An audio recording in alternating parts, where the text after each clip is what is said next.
Pessoal, que nós todos possamos nesta noite absorver as energias da misericórdia divina que neste momento envolve cada um de nós. Às vezes eu recebo, a gente, né? Eu não, né? Lá no centro que eu frequento, nós recebemos muitas pessoas, às vezes, que são orientadas a procurar o centro para tomar um passe. Então, assim, quando a coisa não está boa, o pessoal lá de fora manda o pessoal para cá, para o centro, para receber um passe, né? Passe cura tudo. Teu marido está bravo, vai tomar um passe. A tua esposa está louca, vai tomar um passe. Você está sem dinheiro, vai tomar um passe. Qualquer coisa. Ah, está com dor no estômago, vai tomar um passe. Está com coronavírus, vai tomar um passe. Né? E aí as pessoas chegam no centro para tomar um passe lá, para receber uma energia lá no centro que a gente frequenta. E aí o pessoal fala, eu vim aqui para tomar um passe. Ah, que bom, veio no lugar certo. Porque o passe realmente ajuda muito. Senta aqui, meu irmão, que nós vamos ter uma palestra e depois da palestra eu passo. Não, não vim para a palestra. Eu vim para o passe. Não, mas o passe é depois. Ah, tem que ver a palestra antes. Porque qual que é a ideia que as pessoas fazem? A ideia é que ela só vai receber a energia no momento do passe. Só que é um pensamento equivocado, porque a energia nós começamos a receber a partir do momento que a gente passa daquele portão para dentro. Energias que foram preparadas para cada um de nós, que são capazes de fortalecer nosso corpo físico e até mesmo curar nosso corpo físico. E também fortalecer as nossas emoções, fortalecer o nosso ânimo, fortalecer a nossa fé durante todo o período que nós estivermos aqui. Isso vale para quem veio para tomar o passe, para receber as energias, e vale para aqueles que não vieram aqui para receber o passe, mas também vão receber as mesmas energias. Então eu desejo que estas energias nos fortaleçam imensamente nesta noite. Que assim seja. E eu brinquei aqui, falei assim, tá com coronavírus, vai tomar um passe. Antes da gente falar exatamente do assunto que eu preparei hoje, nós vamos falar um pouquinho de coronavírus. Tem alguém que não ouviu falar o que é? Demais. Mas eu só queria, pontuar responsabilidade. Cada um de nós somos responsáveis nesse momento pelo que está acontecendo. Porque o surto, ele está num período iminente. Segundo as autoridades, que são as pessoas que entendem disso, estão dizendo, num período curto de tempo, nós vamos estar com milhares de infectados com o vírus, esse vírus novo, aí, o coronavírus. O que isso significa? Significa que, da mesma forma que tem milhares de pessoas com dengue, da mesma forma que tem milhares de pessoas que vão pegar gripe, da mesma forma que tem milhares de pessoas que vão contrair outros vírus e outros problemas. Qual que é a nossa responsabilidade, então, nesse instante? Qual que é a nossa responsabilidade? Ter as informações corretas, entender o que é isso daí, não entrar no pânico que a mídia está fazendo e que os grupos de WhatsApp estão fazendo, porque se a gente entrar nesse processo, nós não vamos ajudar em nada, pelo contrário, nós vamos piorar o processo. E a maior dificuldade que nós vamos encontrar, algumas pessoas já sentiram ali fora, a hora que eu entrei. Porque eu cheguei e falei assim, olha, hoje é só de longe, eu não vou pegar na mão de ninguém, tal. Quer dizer, quando alguém fala isso pra gente, qual que é a impressão que dá? Que a pessoa não quer o contato, que a pessoa não sente prazer em estar perto da gente? Não, isso é responsabilidade. Então, o que nós temos que entender? Quais são as pessoas que vão assim, que teoricamente podem ir a óbito? Até hoje que estamos falando, as pessoas mais idosas, né? Acima principalmente de 80 anos, e pessoas que têm algum outro tipo de problema já crônico em tratamento, alguma outra doença crônica em tratamento. Estes são do grupo de risco para esse vírus. Os outros, o risco é muito baixo.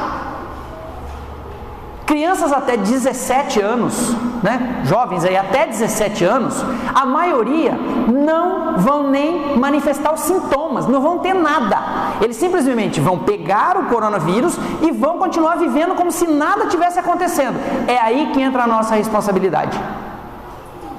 É aí que a gente entra a nossa responsabilidade. Pegamos uma gripe.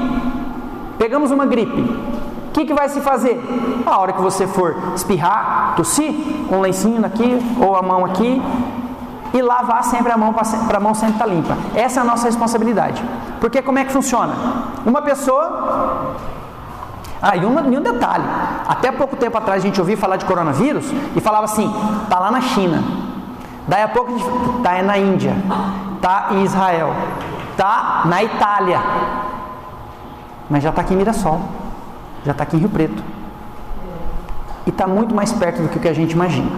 Então, por isso que eu estou tocando nesse assunto, inclusive para explicar o meu comportamento aí na frente hoje, porque teve muita gente que tentou chegar perto de mim e me dar a mão. Gente, eu estava morrendo de vontade de chegar aqui e abraçar todo mundo, como eu sempre fiz, mas não é o momento. O momento é de ter responsabilidade. E eu falava para as pessoas, hoje é de longe, e vou explicar para vocês por quê. Na sala do meu filho, como é que funciona a disseminação do vírus? Por que nós vamos ter um número enorme de contaminações? Por causa simplesmente disso daqui. Eu, Edinho, estou aqui. Meu filho estuda numa escola em Rio Preto e chegou agora no final de semana uma amiga dele, tem por volta de 16, 17 anos, que está naquele grupo que a maioria que pegar nem vai manifestar sintoma. A pessoa vai ter o coronavírus e não vai nem saber, mas vai passar para o outro. E ela chegou e quando foi ontem ela não estava muito legal, aí já deu dor de garganta e tosse. Nessa amiga do meu filho, que estuda na sala dele, tá? Ele estuda onde? Ele senta onde? Na frente dela. Ele senta na frente dela. Se ela realmente, que eles estão vendo lá ainda, não está confirmado o caso, mas está em estudo. Se ela tiver com coronavírus, qual a chance dele ter pegado? Muito grande. Porque está do lado dela, está na frente dela, está ali, estão juntos ali, ele está do lado dela. A chance dele ter pego, grande. Aí ele vem para casa, ele me abraça, ele me beija, meu filho, me abraça e me beija. Qual a chance dele passar para mim? Bem alta, bem alta. E aí, eu venho para cá e abraço um monte de gente, e beijo um monte de gente, e pego na mão de um monte de gente aqui hoje à noite. Qual é a chance de eu transmitir isso? Inclusive hoje, eu sou representante, inclusive hoje os clientes que eu visitei, eu não cheguei perto de nenhum. E aí eu falei para algumas pessoas, o problema não é você, o problema sou eu. Você tem que ficar longe de mim para você se proteger. Porque eu não sei até onde isso já pode, e é assim que vai acontecer. Então nós temos essa responsabilidade de entender o que está acontecendo, não é nada de outro mundo, mas é alguma coisa que a gente precisa tomar cuidado. E proteger as pessoas. E nós estamos em monitoramento. Como que é proteger as pessoas? Estamos lá, vendo como é que meu filho vai se comportar, como é que dentro da minha casa vai acontecer, se essa moça na escola realmente tinha alguma coisa, que acabou de chegar da Itália, onde está tendo um surto. Tá, se por acaso ela tiver realmente, se sair lá, o que é que nós vamos fazer? Minha sogra e meu sogro não vão vir em casa. A minha mãe não vai vir em casa e nós não vamos até a casa deles enquanto a gente tiver certeza que a gente não tem. Mas aí começou alguns sintomas. Não vamos correr direto para o médico. Porque de cada 100 pessoas que pegar isso, 97 não vai ter nenhuma complicação maior. Talvez uma ou outra precise de um atendimento. Mas qual que é o procedimento? Pegou, gente, é como se fosse uma gripe. Trata em casa, fica quietinho, se cuida em casa, nada de sair, porque senão os hospitais não vão dar conta de atender todo mundo. É igual quando tem surto de dengue, Quando tem, aqui em Rio Preto, final do ano passado, teve uma loucura lá, teve os casos de dengue, tá? Que também mata, que a gente também tem que tomar cuidado. Foi aquele pico, aquele monte. O que acontecia? Você ir nos hospitais, não tinha lugar para fazer soro nas pessoas. Só que muitos dos que estavam lá nem precisavam estar. Dava para tratar em casa. Então esse é o negócio, a gente assumir essa responsabilidade deste cuidado neste momento. Onde não é Mirassol, não é Rio Preto, mas o mundo todo está falando disso para a gente controlar tudo isso. Tá? Os cuidados básicos que todo mundo já ouviu, tá? Nós temos que cuidar disso. Mas... vamos falar de doutrina espírita também, Vocês viram aqui, que eu coloquei o Edinho aqui, aí meu filho está aqui, aí está o meu outro filho, minha esposa, minha mãe, meu sogro, minha sogra, aí eu saio de casa, venho aqui, aquele monte de gente aqui no centro, Aí de repente se eu tô, uma só, não precisa ser mais que uma não, uma aqui ó, eu contamino um, ele sai daqui, chega lá, mais 2 no serviço dele, mais 2 na casa dele, e assim vai, é assim que funciona. Por isso que a gente tem que ter responsabilidade. Edinho, qual é o problema? Vamos imaginar, se eu tiver com o coronavírus, qual é o problema de você estar com o coronavírus? Nenhum. Só eu ter esse cuidado de não transmitir para o outro, não chegar perto, tocar minha vida normal. Se ficar confirmado que eu tenho, evitar aglomeração de pessoas e pronto. É simples, assim.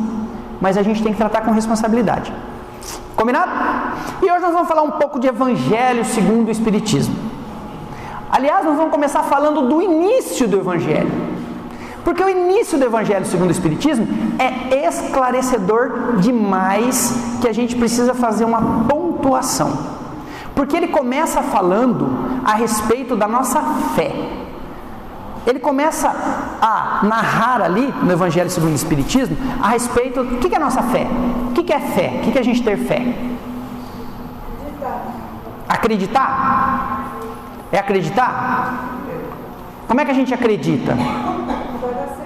Que vai dar certo, né? A gente tem até um pouco de dificuldade para a gente falar o que é a fé, é acreditar, é ter esperança. Como é que é? É isso, é a gente acreditar, é a gente torcer para que dê certo, mas mais do que isso, é a gente viver aquilo que a gente acredita e viver aquilo que a gente quer. Isso é ter fé, porque quando você não tem fé naquilo, você não faz dessa forma. E lá, no início do Evangelho, ele começa a falar de quem? De quem trouxe uma ideia mais robusta e mais concreta de como acreditar, de como ter fé, de como querer algo melhor, quando a gente se reporta a Deus. Que foi lá na época do Moisés. Que o Moisés, o que ele veio fazer? O que o Moisés trouxe para a gente quando esteve aqui? Basicamente, a ideia de um Deus único. Porque até então, as pessoas acreditavam em vários deuses. Vários deuses, cada um tinha um Deus, eram vários deuses. Aí o Moisés veio e trouxe aquela ideia de um Deus único, falou, olha, é um Deus só. E aí trouxe também o que? Qual era a lei desse Deus? Que foi através dos mandamentos. Vocês lembram quais eram os mandamentos? Vocês lembram quais eram os mandamentos? Quem lembra? É assim, ó, a gente lembra, mas nem é muito certinho igual está no Evangelho segundo o Espiritismo, porque ele fala assim, ó, mandamento 1, eu sou o Senhor vosso Deus, que vos tirei do Egito, da casa de servidão, não tereis outros deuses estrangeiros diante de mim, nem imagem talhada, nem nenhuma figura do alto da terra e embaixo da terra, e nem nada do que está nas águas sob a terra. Alguém já viu isso daí? Olha, está lá no Evangelho segundo o Espiritismo. Ou seja, um Deus só, não vai ter outros deuses. E ele fala, não tereis outros deuses estrangeiros, né? Olha só, estrangeiro de onde? De onde seria? Deus é um só, ele fala, não vai ter. Aí depois tem outros mandamentos lá, né? Qual que eram os outros? Eu não lembro. Vocês não lembram, não? Tinha um que falava assim, ó, tu não matarás. O que mais? Não furtareis. Oi? Então, esse daí é meio complicado, porque ela falou assim, ó, não cobiçar a mulher do próximo. Na verdade é complicado, porque quando ele escreveu esse mandamento, Moisés jamais passou pela cabeça dele que a mulher do próximo ia andar igual anda hoje. Gente, tem umas mulheres de próximo aí que eu vou falar. Aliás, que tinha 2 caras andando no shopping, né? Aí, os caras andando, porque você sabe que normalmente o homem não gosta de shopping. São poucos os que gostam de ir lá passear e tal. Aí o cara tava andando, de repente ele trombou em outro cara. E o cara, você tá cego, você não vê por onde você anda, não sei o quê. Você que tá, eu tô vindo aqui, você entra na minha frente. Ah, para, já tô nervoso aqui. Aí o outro, mas você tá nervoso por quê? Porque eu perdi minha mulher aqui dentro. E eu tô procurando a minha mulher. Aí o outro falou, eu também. Nós 2 então. Eu falei, e que jeito que é a tua mulher? Aí o cara falou, minha mulher é uma loira alta, cabelo comprido, encaracolado, olhos azuis. corpo bem torneado, acabou de pôr silicone, tá com um vestido assim agarradinho no corpo. Como é que é a tua? Ele falou: a minha? Esquece a minha, vamos procurar a tua. Vamos achar a sua, né? Então quando ele colocou lá assim: não cobiçareis a mulher do vosso próximo, ele não imaginou que ia ter essas coisas assim que a gente tem pela rua, né? Mas aí não é só a mulher do vosso próximo, esse é o mandamento 9, né? Aí no 10º ele coloca assim, ó: não cobiçareis a casa do vosso próximo, nem seu servidor, nem sua serva, nem seu boi, nem seu asno, nem nenhuma de todas as coisas que lhe pertencem. Porque quando a gente cobiça, é porque a gente quer aquilo para nós. Então quando a gente vê alguma coisa bonita na rua, quando a gente vê alguma coisa legal na rua, alguma coisa bonita, claro que você vai admirar, você sabe que é bonito. Você sabe que é bonito, você vai olhar e vai achar bonito. Agora, você olhar e querer aquilo para você, aquilo que é do outro para você, aí é cobiça. Então, a gente olhar e admirar não tem nada a ver. É igual quando eu saio de casa. Minha mulher fala assim: não faz arte para rua, hein? Eu viro para ela e falo assim: ué, o que é fazer arte para você? Ela fala assim: não vai olhar para as outras mulheres. Eu vou, é claro que eu vou, principalmente para as bonitas. Aí ela fala assim: você é sem vergonha. Eu falo: você também. Aí ela fala assim: por quê? Eu falo: porque você fica olhando para todas as mulheres na rua, não fica? Aí eu fico, mas eu sou mulher. Ah, mas por acaso você quer alguma delas pra você? Não, nem eu já tenho você. Mas a gente olha. Aliás, esse negócio é complicado. Você está andando com a tua mulher no shopping. Vamos imaginar que ela convenceu você a ir no shopping. Você está andando lá com ela, de mãozinha dada, né? De repente passa uma moça top perto de você assim, bonitona, passa. É interessante porque quando a gente está com a mulher, o pescoço da gente ele perde mobilidade, né? É verdade, ele perde mobilidade. Aí passa aquela moça assim do teu lado, aí você só faz assim, ó, é o olho só que merda. Você anda um pouquinho, ela fala assim pra você: você viu aquela moça? Dica para os maridos: jamais perguntem assim, qual delas, nunca. Mantenha-se firme e fala assim, ó: vi. E não tente falar que não viu, porque ela sabe que você viu. Você viu aquela moça? Vi. O que você achou? Ah, nem prestei muita atenção.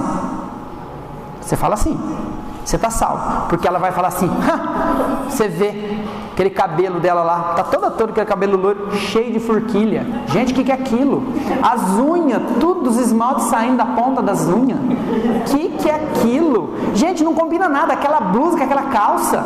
E outra, botou um sapato de brilhinho, com 2 pedrinhas faltando. Eu jamais ia fazer um negócio desse. E outra, quer enganar quem? Que aquela bolsa da Louis Vuitton é réplica. Gente, as mulheres escaneiam a outra só de bater o olho.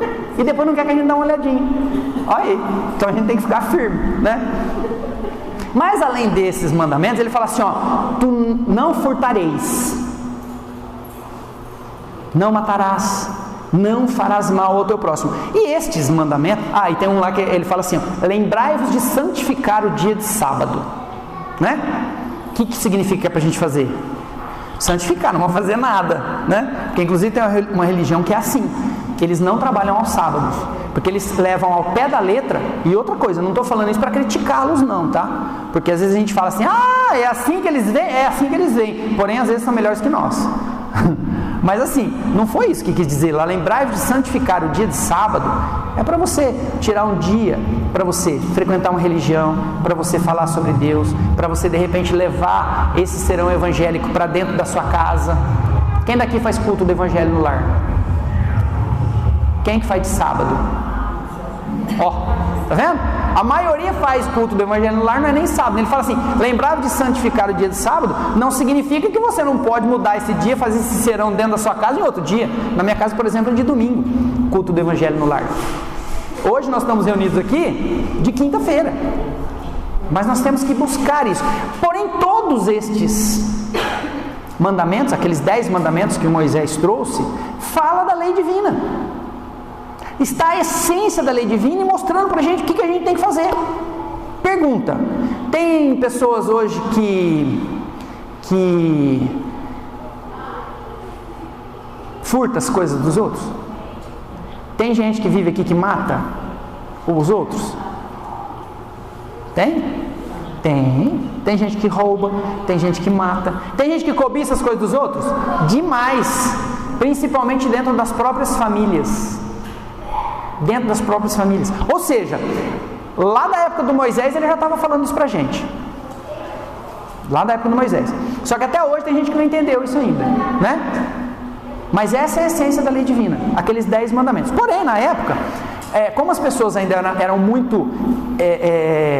tinha muita dificuldade para entender algumas coisas, eram muito brutas naquela época, o Moisés trouxe outros mandamentos também, que a gente chama de pena de talião, que ele falava assim, que Deus mandava fazer outras coisas além daquelas.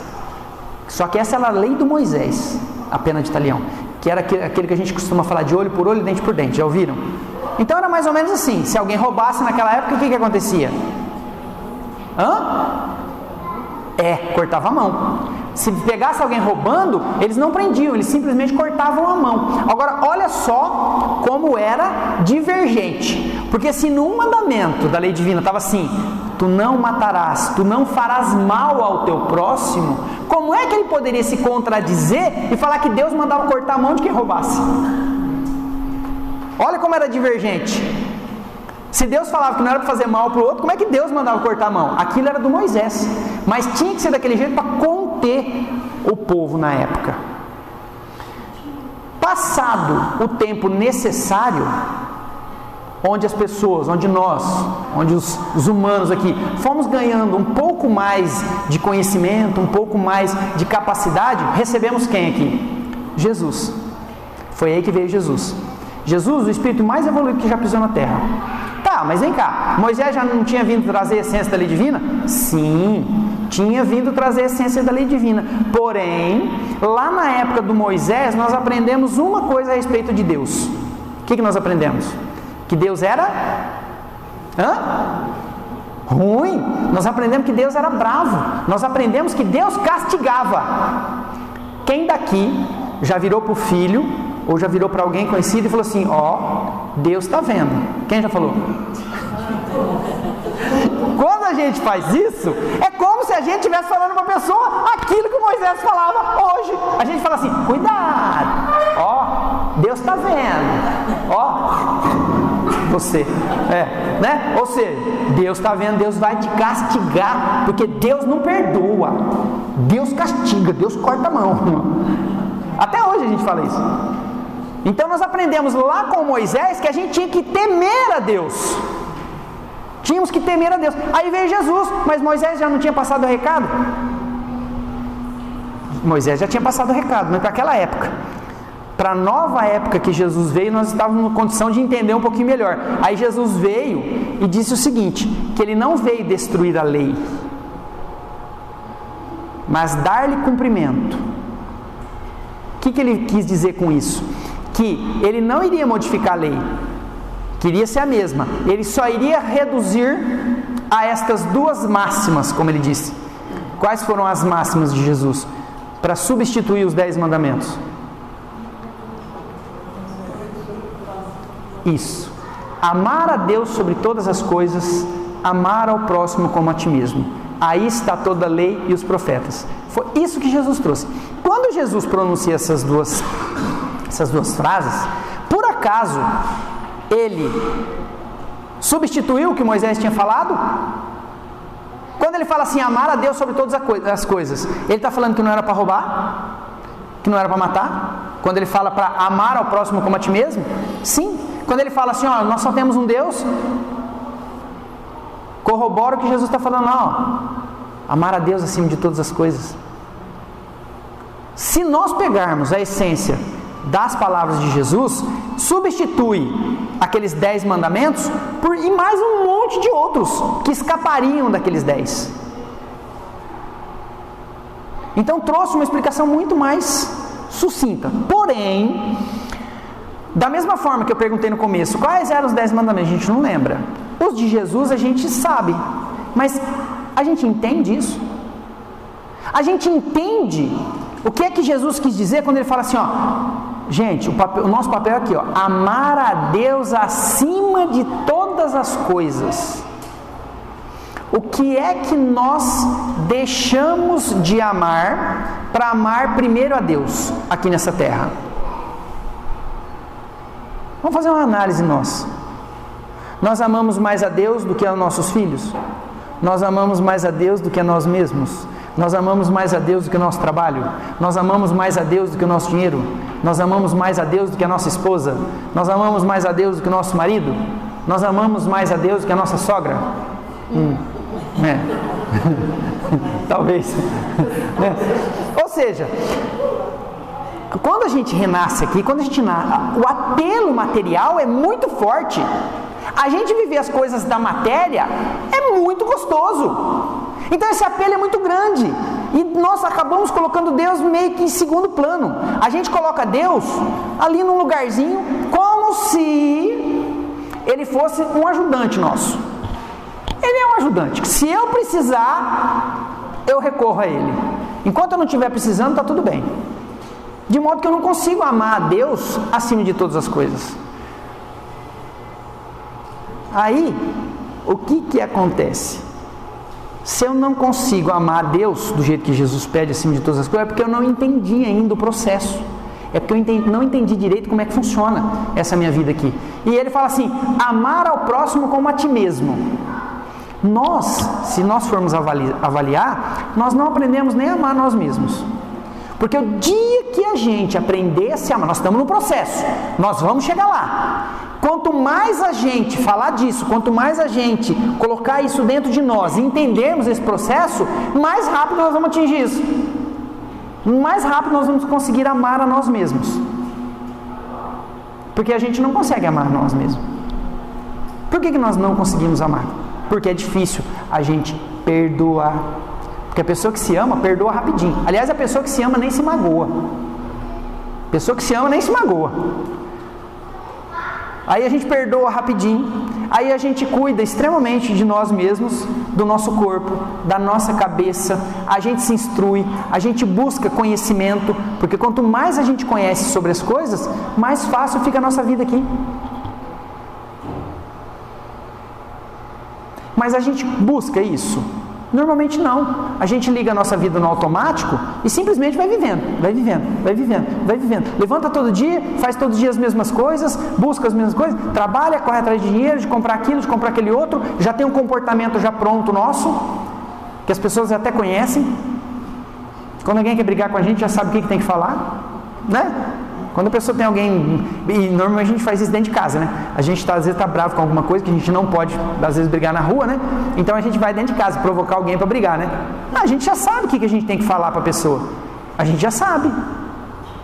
Se falar um negócio para a pessoa, pronto, já a briga já está feita.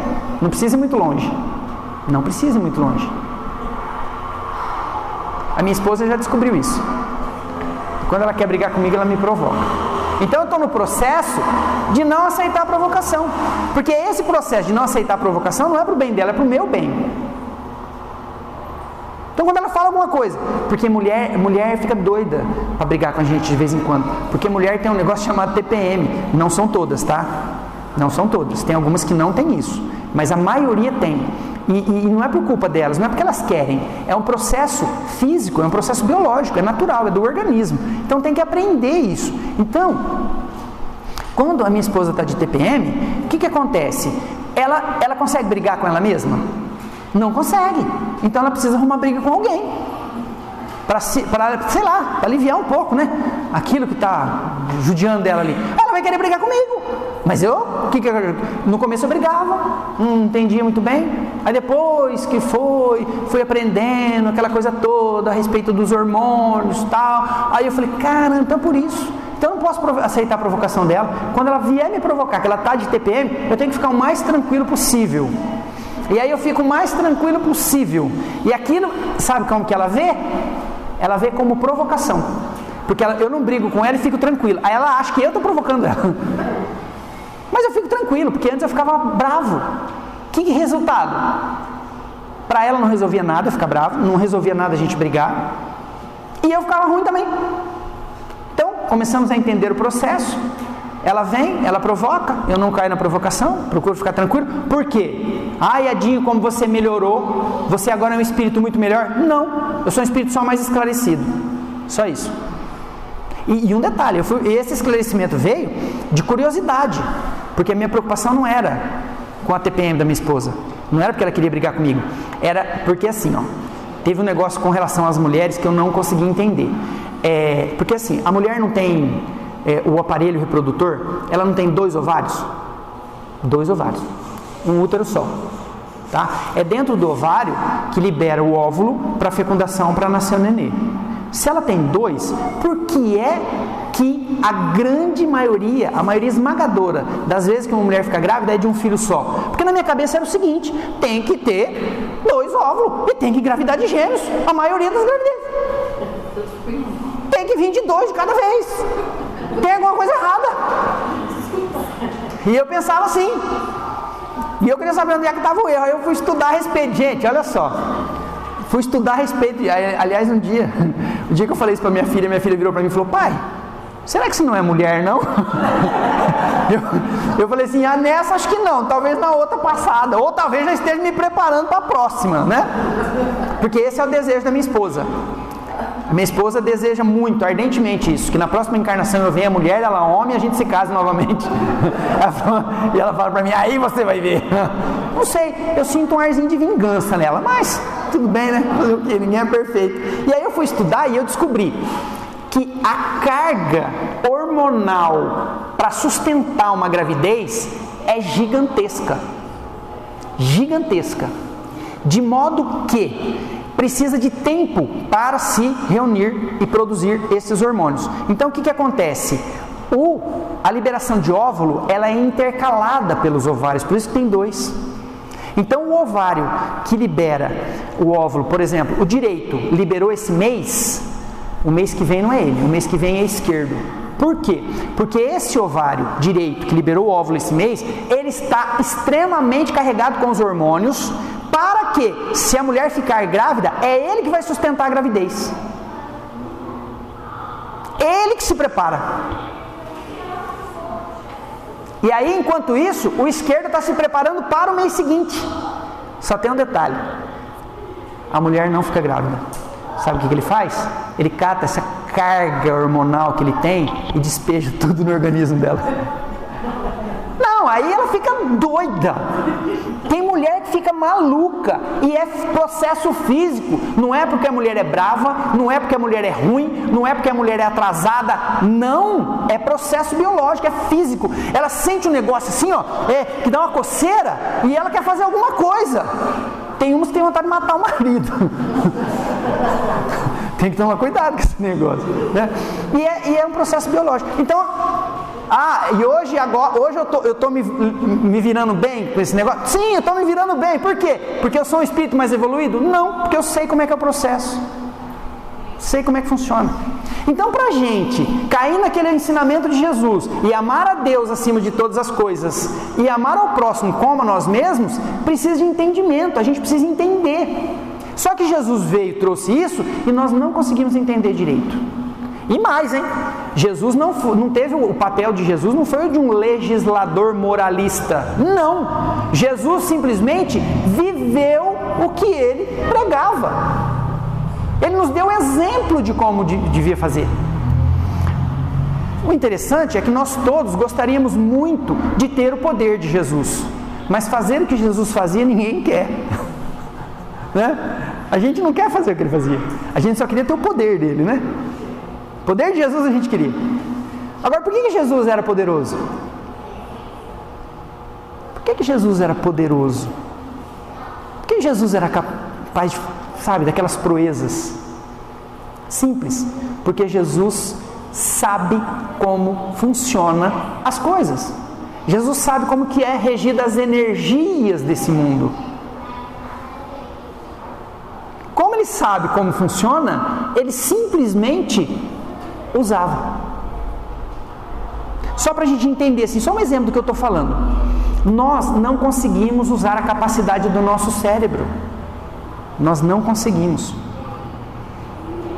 Porque nós não sabemos do que nós somos capazes. O próprio Jesus disse: vocês são capazes de fazer tudo o que eu faço, e até mais. Olha só, Jesus disse isso para nós, que nós somos capazes de fazer tudo o que ele fazia, e até mais. Por que a gente não faz? Porque a gente não aprende, a gente não busca conhecimento, a gente não busca trazer essa energia para o nosso lado. Eu costumo dizer o seguinte: que nós somos, o nosso cérebro, a utilização que nós fazemos do nosso cérebro é a mesma utilização que os bois fazem dentro de um confinamento ou num pasto.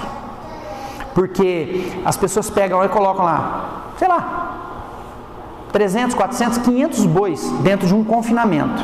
Como é que é esse confinamento?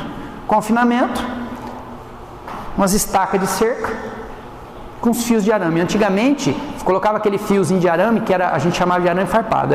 Era o arame farpado. Hoje em dia não põe mais aquele lá, não pode, porque é proibido. Isso, exatamente. Tá vendo? Todo mundo sabendo ali, ó. Aquelas meninas ali é tudo criadora de boi. Vocês que não sabem. Tudo cria boi.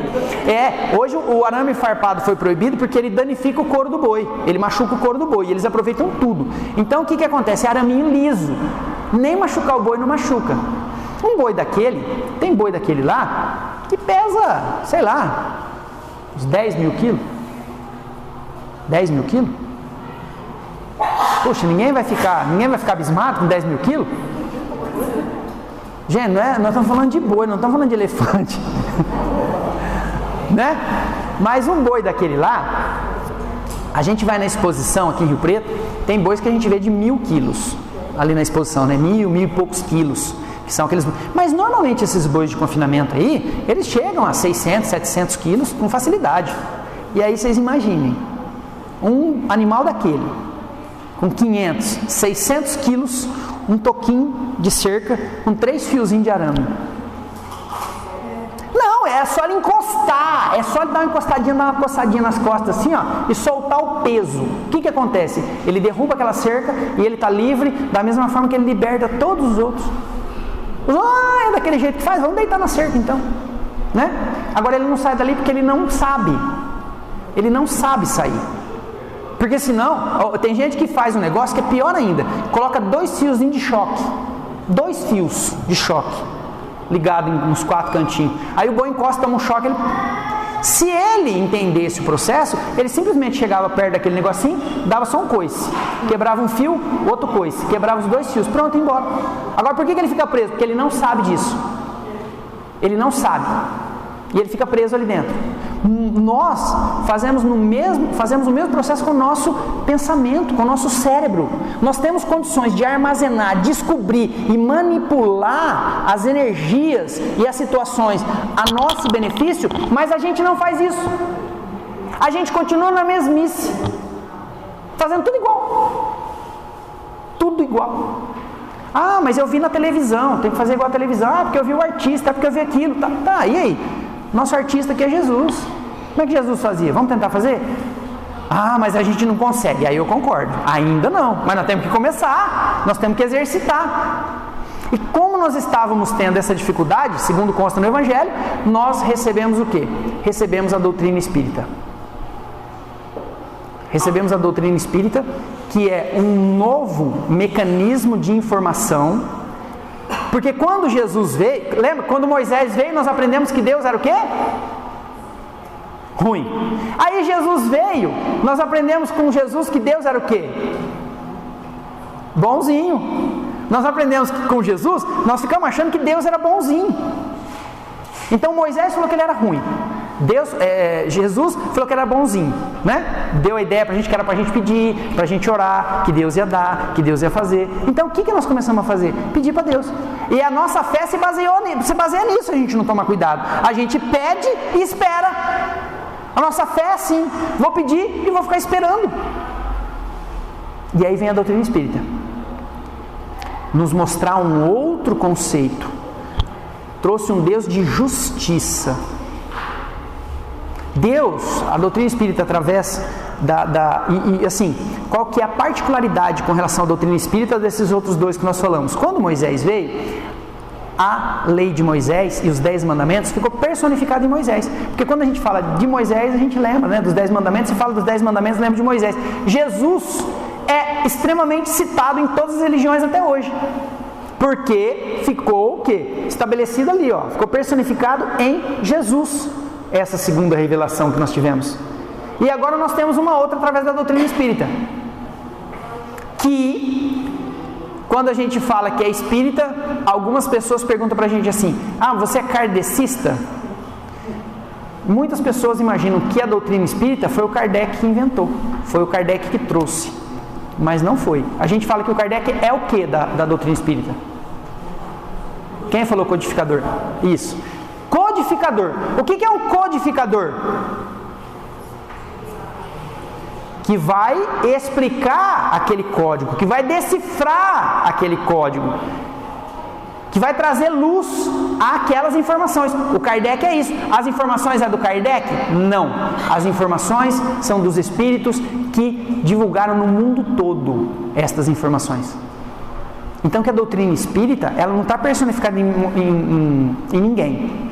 Aliás, na verdade nem o Kardec é Kardec, né? O Kardec não é Kardec. O que aconteceu? Quando ele começou a codificar a doutrina espírita, começou a escrever, né? Assim, vou contar sem me alongar muito nesse, porque são muitos detalhes, mas quando Kardec começou a codificar a doutrina espírita, ele ficou sabendo daqueles episódios das mesas girantes, ele não queria ir, mas acabou indo lá por causa de um amigo, e aí ele viu algumas coisas, e ele, como ele era muito cético, cientista, ele não acreditava muito nas coisas, ele percebeu que tinha alguma coisa por trás daquilo e resolveu investigar. E nessa investigação ele começou a fazer perguntas para o mundo invisível, que depois classificou-se de espírito, que ele classifica de espíritos, né? Então começou a fazer perguntas. Só que para onde iam essas perguntas? Iam para várias partes no mundo. E depois vinham as respostas. E depois o Kardec foi escrevendo isso até lançar o Livro dos Espíritos. Quando Kardec foi lançar o Livro dos Espíritos, todo livro precisa ter o quê? Um autor, né? E aí chegamos no impasse, porque de quem era o livro? Era dele? Não era. As informações eram dos espíritos, porém, para se chegar naquele resultado, teve o trabalho de inúmeras pessoas, inúmeros encarnados. Não foi o Kardec que escreveu. Então ele falou assim, mas e agora? Quem vai ser o autor disso aqui? E ele tinha um espírito que trabalhava nesse processo de codificação, o espírito chama Zéfiro. E aí o Zéfiro passou uma orientação para o Kardec, falou, olha, faz o seguinte, assina aí Allan Kardec. Porque Allan Kardec era o seu nome quando nós vivíamos lá na época dos druidas. Então Allan Kardec era o nome dele mesmo, mas de outra encarnação, não daquela. Como é que ele chamava naquela encarnação, na última encarnação onde ele psicografou, psicografou não, porque ele não tinha mediunidade fenomênica, onde ele codificou a doutrina espírita? Isso, Leon, isso, Hipólite Leon Denizar Rivail, ou Riveio, como muita gente fala. Esse era o nome do Kardec. Era o nome dele. Agora, Allan Kardec foi um pseudônimo, um apelido que um espírito lá, que chama Zéfiro, ajudou ele a colocar. Aí ele pegou e assinou Allan Kardec. Só que, na verdade, Allan Kardec era lá na época dos druidas. Quem assinou aquele livro ali era o Hipólite. Então, se a gente for analisar por esse lado, esse Allan Kardec aí que a gente fala, nem existe. O que existia era um tal de Hipólite. Porque os ensinamentos foram dados pelos espíritos, não está personificado em ninguém. E nos trouxe a informação de que nós temos que buscar conhecimento. Nós temos que entender que Deus não é ruim, mas também não é bonzinho. Deus é justo e dá a cada um segundo as suas obras. E quando a gente escuta isso, o que a gente pensa? Que zoiudo que ele deve ser. Esse Deus está aí sem fazer nada e fica olhando para a vida de cada um aqui, vendo o que a gente faz. Fica vendo se eu estou lá jogando Candy Crush, pegando Pokémon, né? Fica vendo se eu estou enganando alguém, se eu estou roubando dinheiro de alguém. Gente, Deus é muito forgado, vai arrumar uma coisa para fazer, né? E tem gente que fala assim, não existe uma folha que caia do céu sem que, do céu não, da árvore, sem que Deus saiba. É do céu não, né? Não existe uma folha que caia da árvore sem que Deus saiba ou veja. Ah, que zoiudo. A doutrina espírita vem mostrar pra gente que não é assim que funciona. Que Deus não está olhando para nós o tempo todo. Que tudo que Deus tinha que fazer, Deus já fez. Está simplesmente à nossa disposição. Tudo que nós queremos está à nossa disposição. O que é que a gente quer? Ter paz, está à nossa disposição. que a gente quer? Ser feliz. Está à nossa disposição. O que a gente quer? Ter saúde. Está à nossa disposição. O que a gente quer muito? Ter dinheiro. Por isso que eu falei muito, porque pouco eu não quero, né? O que a gente quer muito? Ter dinheiro. Está à nossa disposição. Só que a parte do dinheiro, ela está à nossa disposição, mas assim, para a gente entender qual é o papel que o dinheiro tem na nossa vida, porque nós não entendemos ainda. Porque a gente quer ter um monte de dinheiro, e eu costumo falar para as pessoas, se eu tivesse muito dinheiro, eu nem espírita eu não ia ser. Vocês acham que se eu tivesse muito dinheiro eu ia estar aqui? Acho que se eu tivesse muito dinheiro eu ia estar lá, indo na favela, fazendo caridade. Estou indo lá porque eu não tenho dinheiro. Se eu tivesse dinheiro eu estava viajando. Eu ia ficar aqui agora só com o negócio de coronavírus. Eu falava, se torcer para acabar logo isso aí, para eu cair no mundo de novo, né? E aí a gente fica sofrendo por causa do dinheiro, imaginando que é o dinheiro que vai fazer a gente feliz. Quando a gente entende essa relação do para que serve o dinheiro, de como a gente deve agir com ele, nossa, a gente melhora muito a nossa condição emocional. Porque a gente sempre começa a se basear e fica olhando para o que os outros têm. Claro que eu não estou dizendo aqui que é errado ter dinheiro. Não, não é errado. O problema não é o dinheiro. O problema é para que nós queremos dinheiro. A gente pode fazer assim, ó. Se fizer uma pesquisa, Mega Sena acumulada, 200 milhões. Você entrevista um monte de gente.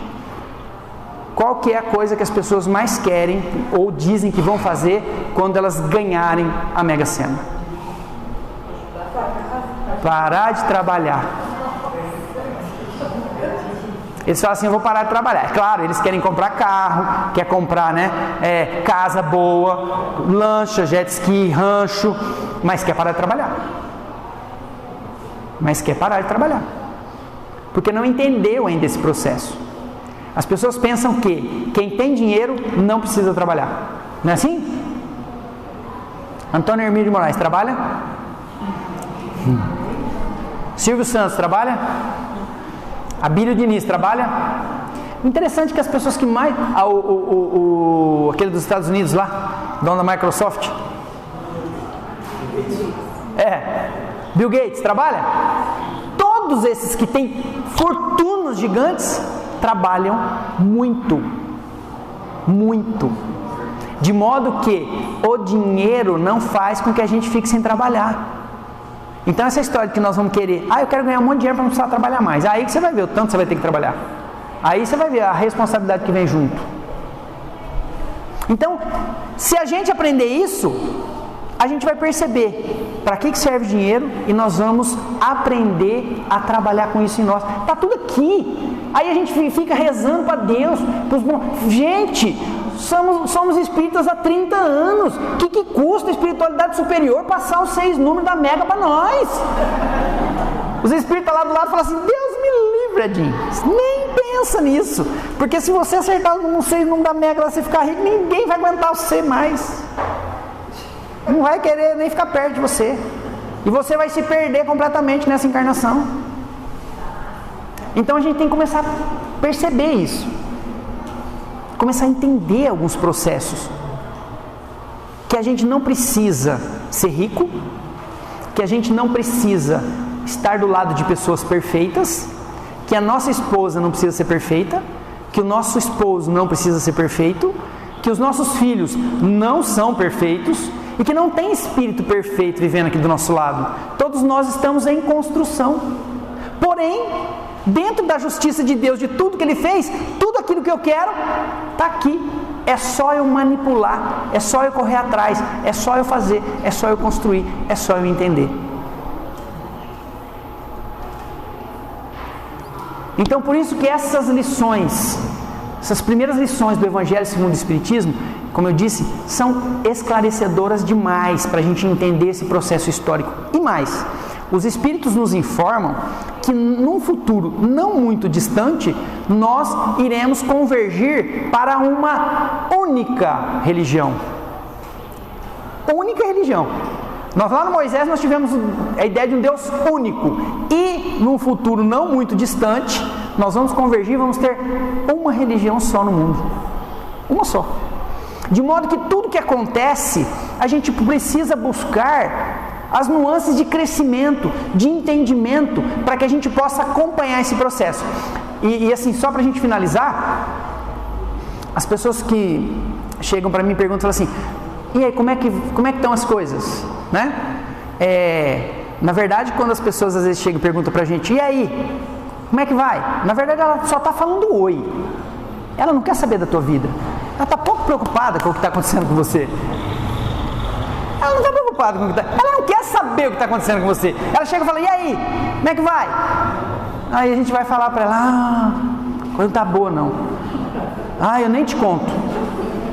E já em seguida começa a contar.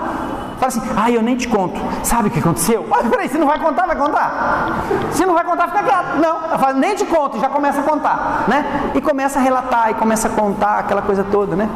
E aí o que a gente faz para se livrar da pessoa? O que a gente faz para se livrar da pessoa? A gente faz, eu tô com um pouco de pressa. Faz o seguinte, vamos combinar alguma coisa, depois você passa lá em casa, aí sabe o que a pessoa faz? Passa mesmo. Vai, e chega bem na hora do almoço. Aí a gente, por educação, fala, quer almoçar com a gente? Ela fala, quer. E eu costumo, quando as pessoas perguntam para mim, falam assim, e aí, como é que você está? Eu falo assim, cada vez melhor. Eu estou cada vez melhor. E tem muita gente que acha que eu sou meio pancada. Porque que nem esta semana nós estamos vendo um cenário econômico mundial, que a gente não tem como se desligar disso. Todos nós fazemos parte desse cenário, né? Todos nós fazemos parte. Mas temos que ter muita cautela, temos que ter muito entendimento, porque o mundo se transforma todo dia. Desde que esse mundo foi criado, ele se transforma todo dia. E por que quando as pessoas perguntam para mim, eu falo assim, está cada vez melhor? Eu falo isso porque eu sou espírito evoluído? Não. Eu falo isso porque é uma informação que eu busquei lá no Evangelho, segundo o Espiritismo. O mundo nunca piorou. Nunca piorou. E nunca vai piorar. Porque quem manda nisso aqui não somos nós. Quem manda nisso aqui é Deus. Nós não entendemos isso ainda. Não somos nós que mandamos. Não é o Trump que manda no mundo. Não é o Kim Jong-un que manda no mundo. Não é o Bolsonaro que manda no mundo. Não é. Quem manda aqui é Deus. E nunca piorou. Nunca piorou. E nunca vai piorar. Às vezes nós temos alguns ajustes dolorosos. Sim, temos ajustes dolorosos muitas vezes. Mas é para melhorar, nunca para piorar. Porque na lei divina é lei de evolução. Só evolui, só melhora. Então, tem muita gente que eu percebo que olha para mim com uma cara assim, tipo assim, coitado, tem cara de louco e é louco. Não sou não. É o que eu acredito. É o que eu acredito. Que é o que nós estamos falando no começo. Fé. É a gente ter fé. Só que eu acredito buscando isso todo dia. Buscando enxergar tudo que está melhor. E a nossa vida está cada dia melhor. Nós temos recursos que há 10 anos atrás a gente nem sonhava. Nós temos contato com as pessoas, trocas de experiência que há 10 anos a gente nem sonhava. E eu acredito que daqui a mais 10 anos vai estar muito melhor.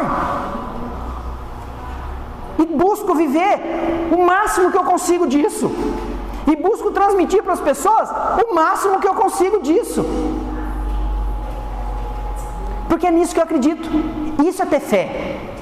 Isso é acreditar em Deus. E eu tenho essa certeza. Porque basta sim, cada um de nós, olharmos historicamente. Quando a gente vivia na época de Moisés. Quando a gente vivia na época de Jesus. Quando nós vivíamos na época dos escravos. Como viviam os nossos avós.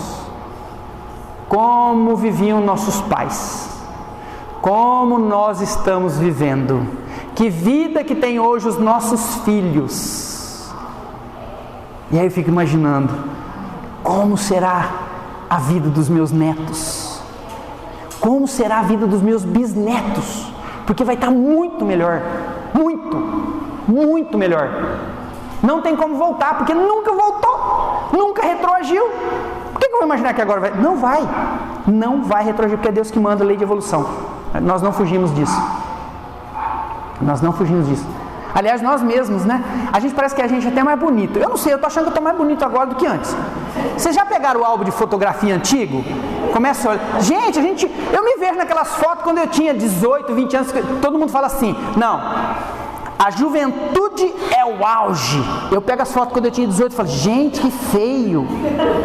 Que caco, magrelo. E eu olho e falo assim, coitado de mim. Né? Aí pega as fotos de quando eu tinha 25 anos.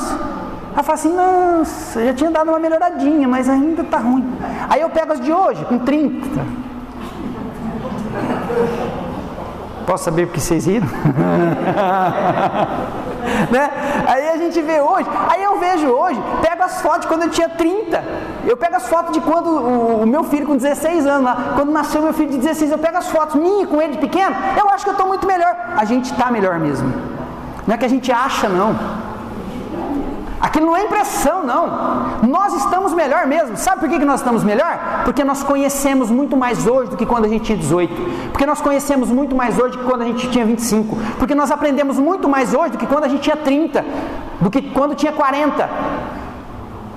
Então nós estamos melhor. Então o segredo é, quanto mais a gente aprender e quanto mais a gente procurar viver toda essa nossa fé, toda essa nossa crença, tudo isso que a gente estuda aqui e aprende toda quinta e todos os outros dias da semana que tem estudo, quanto mais a gente buscar viver, melhores nós vamos ficando. Porque é assim que funciona. Essa é a lei divina. Foi isso que Jesus tentou dizer pra gente lá. Foi isso que Moisés tentou dizer para a gente lá. É isso que os espíritos, através, né, das mensagens e da doutrina espírita, tentam nos dizer. E para um futuro não muito distante, outras informações virão. Então que nós estejamos preparados para isso. Para entender e para vivermos de uma maneira completamente diferente da que nós estamos vivendo hoje. Com muito mais esforço, com muito mais empenho, conquistando muito mais daquilo que a gente quer. Lembrando, já está aí. Cabe a cada um de nós tomar posse, pegar, usufruir e viver. E é isso que eu espero para todos nós. Que nós possamos todos os dias, viver um pouco melhor, um pouco mais feliz e muito mais confiantes. Muito obrigado mais uma vez pela oportunidade de estarmos juntos.